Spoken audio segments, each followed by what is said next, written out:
ஒரு நதிக்கரையில அழகான அன்னப்பறவை ஒண்ணு வாழ்ந்துச்சு. அந்த அன்னப்பறவை எல்லார்கிட்டயும் நட்பாகவும், உதவி செய்யற குணம் உள்ளதாவும் இருந்துச்சு. அன்னப்பறவைய காட்டுல உள்ள எல்லாருக்கும் ரொம்ப பிடிக்கும். அன்னப்பறவைக்கு ஒரு புறா ஃப்ரெண்ட் இருந்துச்சு. புறாவோட குணம் கோவம் நிறைஞ்சதாகவும், மத்தவங்கள கிண்டல் கேலி செய்யறதாவும் இருந்துச்சு. இதனால காட்டுல உள்ள மத்த பறவைகள் புறா கிட்ட தேவையில்லாம எந்த பேச்சும் நட்பும் வச்சுக்கிறது இல்ல.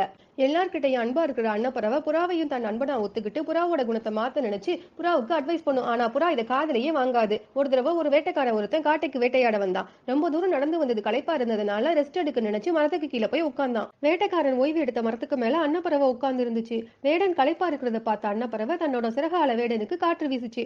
களைப்பா இருந்த வேடன் குளிர்ந்த காற்றால தூங்கிட்டான். அப்ப அங்க வந்த புறா அன்னப்பறவை கிட்ட கோவமா, வேட்டைக்காரன் நம்மள மாதிரி பறவைகளை வேட்டையாடத்தான் இந்த காட்டுக்கு வந்திருக்கான். நீ என்னடானா அவனுக்கு சிறக விரிச்சு காற்று வீசி தூங்க வச்சிட்டு இருக்க.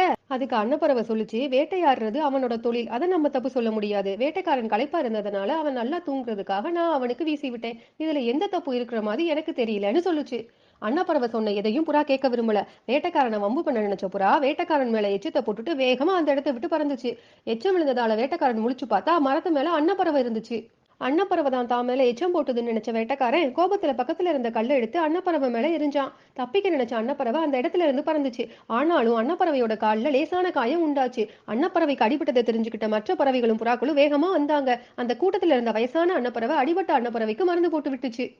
வயதான அன்னப்பறவை சொல்லுச்சு, வேடன் கல்ல போட்டதுனால லேசான காயம்தான் வந்திருக்கு. இதுவே அம்பு எய்திருந்தா அன்னப்பறவை உயிருக்கே ஆபத்தாயிருக்கும். நீ செய்த தப்பால எவ்வளவு பெரிய ஆபத்து வர இருந்துச்சு பாத்தியான்னு சொல்லி புறாவை திட்டுச்சு. புறா அன்னப்பறவை கிட்ட வந்து மன்னிப்பு கேட்டுச்சு. புறா சொல்லுச்சு, நான் வேட்டைக்காரன் மேல கோவப்பட்டு அவனை பழிவாங்க நினைச்சு அவன் மேல எச்சம் போட்டுட்டேன். ஆனா நீ பக்கத்துல இருக்கிற, இதனால உனக்கு ஆபத்து வருங்கிறத நான் யோசிக்கல. இனிமேல் யார்கிட்டயும் கோவப்பட மாட்டேன். ஆத்திரக்காரனுக்கு புத்தி மட்டுங்கிறத நான் புரிஞ்சுக்கிட்டேன். ப்ளீஸ் என்ன மன்னிச்சிடுன்னு கெஞ்சிச்சு. அன்பான அன்னப்பறவையும் புறாவோட நல்ல மாற்றத்தை ஏத்துக்கிட்டு புறாவை மன்னிச்சிச்சு.